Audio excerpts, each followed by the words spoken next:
Hello everyone and welcome to WD18, the Watford fan channel, and today we're going to be grading each Watford transfer this summer, kind of like not a GCSE but A to F. Yeah. I mean, none of them are going to be F, but A to F, each player. Hopefully none of them are I mean, there was not a debatable one yesterday, but it'll kind of be a low one. I've got my phone out just to remember all the signings we've got. If you probably can't see it on there, but we'll put the graphic up. Yeah, I will do it at the end. I'll put the graphic up. But yeah, let's start on the first signing, record transfer fee. André Gray, what are you giving that? I think he has potential. The thing is, I was really excited for him. Then I saw the performance against Brighton. It was average. It wasn't like record signing back with a bang sort of thing. But we were down with 10 men, so I think potential-wise, he's definitely got like an A potential-wise. At the moment, his performance is kind of B minus, but you can see him doing better. What was your initial feeling when he came in? What grade did you give? When you heard that signing? When I heard he signed, I was like, yes, that's an A. That's top, because he is quality. But I think we need to just get him right, either playing with someone up top, like we talked about on the podcast, because obviously he's used to that from Burnley. But he's got real big potential, I think, like most of the signings Marco Silva's brought in. That's the thing. 4-2-3-1. Will it suit Gray on his own up top? He does run in the channels, but we'll have to wait and see. Because I think he could partner Deeney well, but. Yeah. I mean, we saw a bit of Bristol City. If he plays behind Okaka or Deeney or something like that, because I think Silva will try that when everyone's back to full fitness and he's got time to have a little move about, especially in our attacking positions, because we've got great options there. Okay, I'm going to give André Gray an A. I think I don't know, he came in and I thought, you know what, I'm really happy with it. It's an upgrade on the strikers we've got, so I can't really complain. A for André Gray. Moving on, are we going to rate Tom Cleverley? I mean, he technically is a transfer. Technically he is, but I think we'd all give him straight A's. Yeah. Like, he works hard for the team. He played right mid, central attacking mid, and right back last game. Right back for a solid final half an hour of the game. So there's no faulting him at the moment. He runs and runs. I agree with that. Okay, moving on. Will Hughes from Derby, low fee. Quite a small fee for a player. He's got a lot of potential. Linked with the Premier League before, and he's come to Watford. For me, I think this has got to be an A, because a lot of clubs would have loved to have Will Hughes in their squad. Yeah, I think they might have been put off a couple of years ago because of that big knee injury he had. But you've got to look at it now, and you've got to say Marco Silva's been really clever with him, just working him into the squad very slowly. When could have maybe chucked him in, could have seen what maybe happened to Pereira and Jan-Mat get injured. When actually, the way he's doing it at the moment, he was our best player for a while against Bristol City in the Carabao Cup. So I'm looking forward to him. So yeah, I'll give him A- because he's got that potential, and I think Marco Silva's done a great bit of business there, especially with Derby kind of repaying us for Vidra and Anya, I think, that we gave to them. Great bit of business there. I echo what Robin said there. He was completely spot on. I think I'll give him an A as well. I think the first three we've both all given them A's. Yeah. Now, I think this is a one where it surprised a few, just based on what we've seen so far. Kiko Femenía on a free from Alaves. I think Free looks amazing right now, but you got to say he's been brilliant. He's really reminded me of Hector Bellerin. I'm not just the way he kind of sets up in that right back position. He's willing to go forward. His interceptions against Bournemouth, I think it was 6. It was the record over the weekend. I think this is another A. I think our business so far. That so far with the initial signing the price brought in for free as well. Like, he's on quite a long contract, so a 3, 4, 5 year deal maybe. I don't know the specifics, but I'd love to see him stick around and really develop at this club. And I think it's just going to give Jan-Mat more competition. I think that's looking at this whole squad at the end of this transfer window. You can say we've got competition for every place now. And we had JJ as well, but I mean, we haven't seen him there. He's been called up to Ivory Coast. Is it? Yeah, he's been playing for Ivory Coast and been in their squad, but he hasn't been in Watford's squad. That is surprising, but yeah. Anyway, moving on to probably one of the lowest rates, just because he's not going to have much of an impact. Daniel Bachmann from Stoke. I mean, he joined from a free. I think his contract was running out, and he came on a free.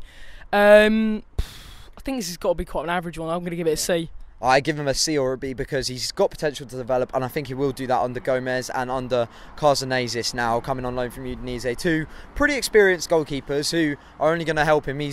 For a keeper, he's very young, 23. Like, until you get to your 30s as a keeper, you're still developing really. So I think it's positive. He's played for Austria in all the youth setups, kind of like Chalobah did for England, so I'm not going to criticise him. I'm going to wait till he plays. Hopefully, I'd like to see him maybe feature in FA Cup games. Yeah, that's what I was a little bit annoyed about, because he had an opportunity in the Carabao Cup and he continued with Gomez, and I thought it was very strange. I was a bit sad about that, because obviously maybe he was looking for some leadership out there, but I would have preferred to see Bachmann just to give Gomez Just see what he's like. Yeah, I think the crowd want to. You sign someone, the crowd want to see them play, unless they're like deliberately there as a squad rotation player.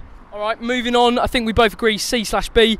Moving on to probably, in my opinion, the signing of the summer for Watford, and could say the track. Yeah.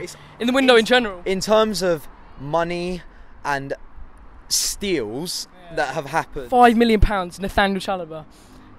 And I've got to salute him so much on taking a pay cut. Well, he didn't actually do it because he's probably on the same wages as he was, but Chelsea were going to increase his wages a lot.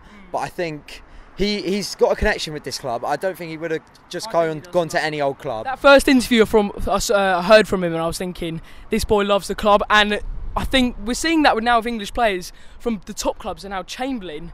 Yesterday he took 60k cut just to get. Arsenal went from 120k to 180k on his wages. He said, "No, I'll stay with 120k," and went to Liverpool, which I think someone also said is the club he supports. So that's kind of showing how English players now aren't trying to grab the money as much. I'm gonna kind of put that under a little safety blanket because there's always some, you know what I mean. But we can't criticise. I'm gonna give this an A star, A plus. I think this is the best signing for me. Chalobah next season, I hope, is going to be our captain. I hope so too. Because he might be young still, but he's got those leadership. You've got to give them the opportunity to thrive. Especially if Gomez doesn't play for a couple of games and Deeney's still not fit. Prodl and Chalobah look like the two leaders there in that team right now. All right, both A pluses. Moving on, Richarlison, £12-13 million I think for him from Fluminense. I think he could be a baller. He looks worth it. That sounded a bit weird, but yeah.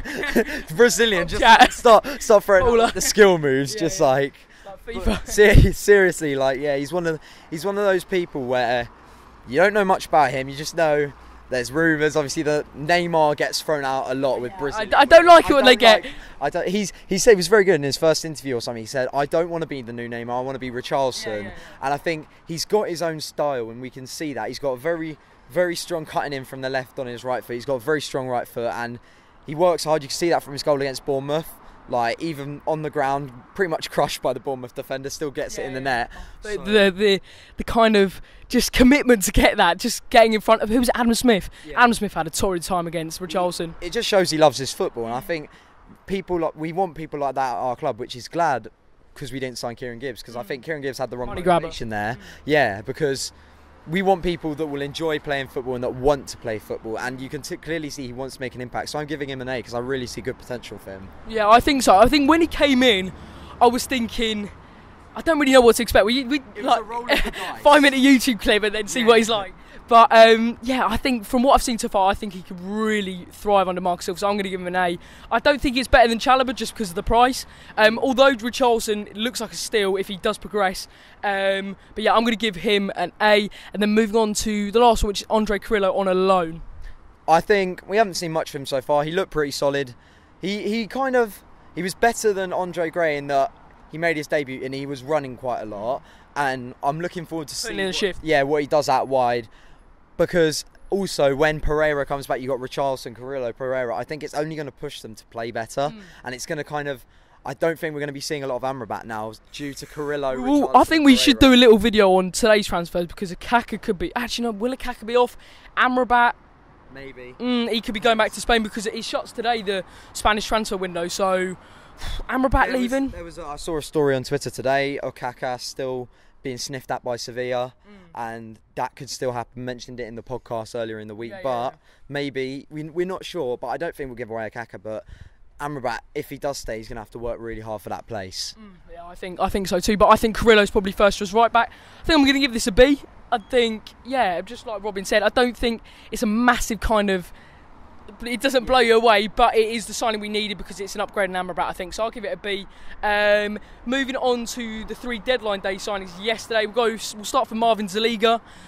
I'm going to put it to you because we haven't seen a lot of him. I mean, he's playing the Champions League and whatnot, but just because we really were desperate of a left back, what grade would you give him? I think the fans are crying out for a left back, so I think straight away Marco Silva deserves an A for just getting a left back because I think I was fine about Holebas, but then you do realise With this at the start of the season, he didn't get a yellow in Liverpool, so we were like, oh yeah, Holebas played really well, really looking forward to him. Did get a yellow. And then gets sent off, and then you do see that hole in the squad when someone goes missing. I think it's good to feel that he's experienced in the Champions League. He's played under Marco Silva before. It looks a very safe but promising signing. So I'm going to give him a B+ because he does. I agree with that. He does look like there could be something. It was needed.